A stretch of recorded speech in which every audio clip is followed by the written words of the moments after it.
In the Olympics of 1908, a diver barely avoided serious injury while attempting a double somersault dive. After the accident, the double somersault was considered too dangerous and was almost banned from all future Olympics. Today, the double somersault is an entry-level dive, with 10-year-olds nailing it in competition. But it's not like 10-year-olds today suddenly have more athletic talent than Olympic professionals in 1908. So, how is this possible? What advantage do 10-year-olds have today that puts them ahead of Olympic athletes? Well, the advantage that these 10-year-olds have is the same advantage that high-level gamers have over you. And this advantage is how they train. Young divers today have the advantage of more sophisticated training techniques, allowing them to progress their skills much quicker than those athletes in 1908. Likewise, those players who seem to effortlessly climb the ranks without ever getting stuck in ELO Hell have better training techniques. Or to put it simply, the way they practice allows them to develop their skills more effectively. But perhaps more important to note is that the typical way we develop our skills, and likely the way that you're currently developing your skills, is extremely inefficient. It's a recipe for hitting skill ceilings and forcing you to get stuck in lower ranks.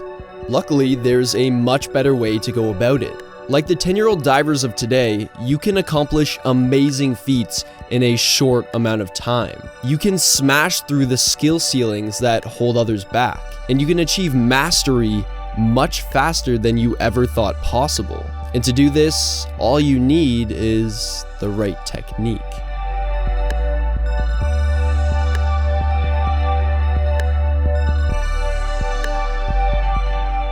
When we're learning or improving a skill, we tend to follow the same pattern. At first, we decide to learn something new. Perhaps you're a League of Legends player, and the current meta is really favoring the champion Ezreal. Since you've never played Ezreal before, you decide it's worthwhile to put in some effort and give him a try. You start by hopping onto YouTube and watching a good Ezreal guide. After a solid 15-minute guide, you've consciously learned the basics. And now it's time to start up a bot match and apply that new knowledge. At first, it feels kind of mechanical.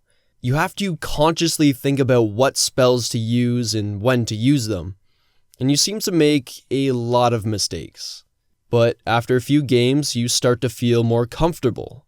You're now fairly good at landing a skill shot, and you seem to have a good understanding of how to use his siege capabilities. So at this point, you are comfortable enough to play with real people. So you hop into some normal games. At this point, you no longer have to consciously think about when to use his ultimate or how to time your skill shot. In fact, the more you play, the more it all flows and feels automatic. After winning a couple games, you feel confident.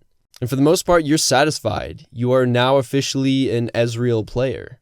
But that being said, you realize you're not perfect.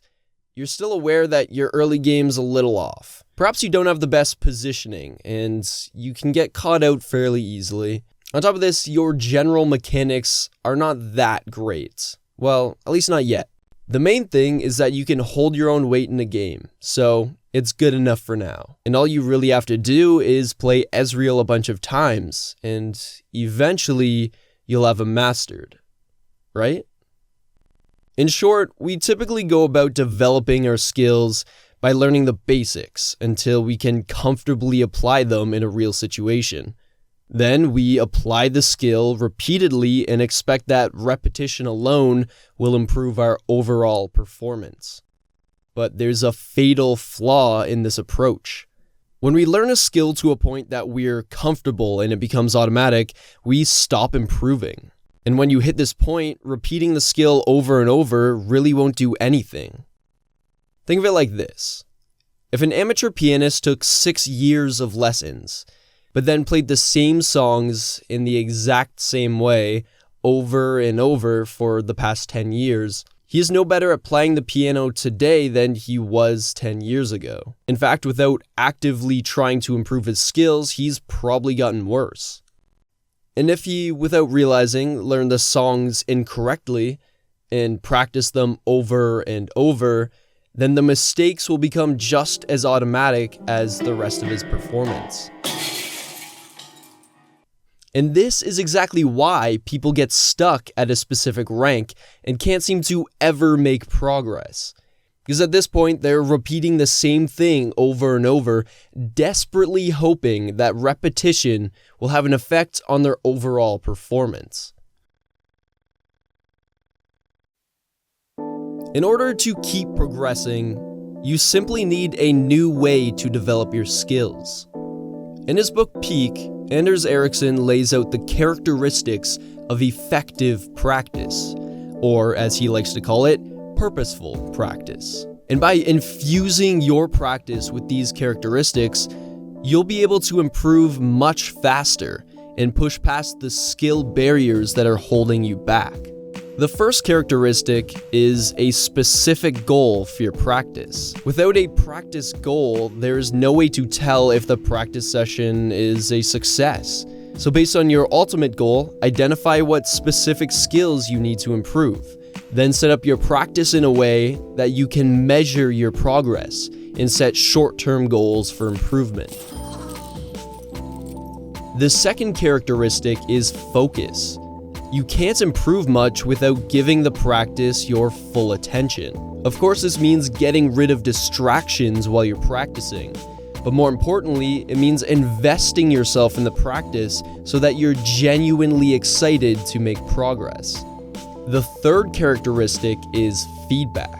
In order to improve, you need to know if you're succeeding or failing. With feedback, you can immediately identify when you make a mistake so that you can easily correct course. Not to mention that having immediate feedback is a key for cultivating a state of flow. The fourth characteristic is challenge, or forcing yourself out of your comfort zone. This is perhaps the most important part.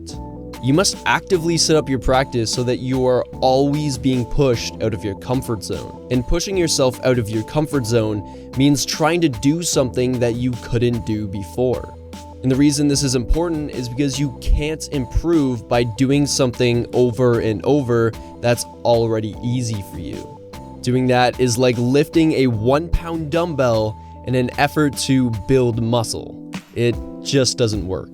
So when you achieve a certain level of success during your practice, you must immediately create a new challenge for yourself, one that forces you to improve.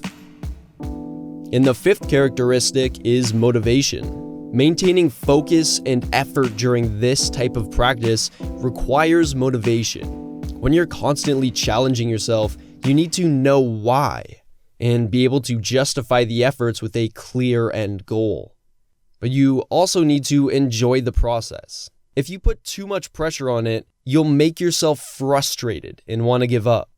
So have a clear end goal, one that motivates you, but let yourself have fun and enjoy the process of becoming a better player. By designing your practice sessions around these characteristics, you'll be able to focus your efforts and effectively improve your skills. As a result, you'll be able to climb the ladder much faster. But at this point, it's probably still a little hard for you to picture yourself applying these characteristics. So let's consider what an effective practice session might actually look like. Let's start by setting a larger goal around something that I'm already motivated by. For example, I want to climb from gold to platinum rank in Overwatch. In order to boost my skill rating, I know that I need to improve my aim. And since my go-to hero is McCree, I need to get more accurate with each individual shot. So at this point, I'm already motivated. I have a larger goal and I have a general idea of what I need to improve. Now I just need to set up my practice in a way that offers direct feedback, lets me set practice goals, and lets me challenge myself in a way that's enjoyable and engages my focus. To do this, I'll use aim training maps in the CSGO workshop. It's Unusual, but it's an awesome recommendation. One that I first heard from Mr. Eddie the Chump over at Your Overwatch. As McCree is hit scanned, there are tools that I know exist that I can use. And here's the thing, I like to use custom aim maps that are made for Counter-Strike by the community. That sounds odd to recommend playing another game to get good at Overwatch, but here's the thing, Counter-Strike has tools built for it on the Steam marketplace by other users that are much more generalized than specific to that game. In fact, if you wanted to improve your aim for any game, I would still advise the same toolset. Using one of these maps automatically provides direct feedback on whether I hit or miss a target. Based on this feedback, I can set my practice goals. Say I need to hit 30 out of 30 targets and do this 3 rounds in a row. And to stay challenged, when I achieve this goal, I'll make the targets smaller and repeat. This challenges me to accomplish a short-term goal and then ups the ante every time I get comfortable. After just 20 minutes of this type of practice, you'll already notice an improvement. And of course, by practicing like this for long periods of time on a daily basis, it will yield massive results. When it comes to fundamental, everyday skills, the typical way of developing our skill is okay. It's not like you need to always practice your bed-making ability or develop advanced spatial awareness so you can load the dishwasher faster. But for things that really matter to you, I urge you to adopt a far more effective technique. So if you really want to improve your gaming skills, if you want to climb the ranks faster and break through every skill ceiling, then apply the principles in this video. The result of doing this will not only be less rank-related frustration or higher placement on the skill ladder, but by taking your practice more seriously, by setting higher goals for yourself and applying these techniques, you will be able to unlock your full potential.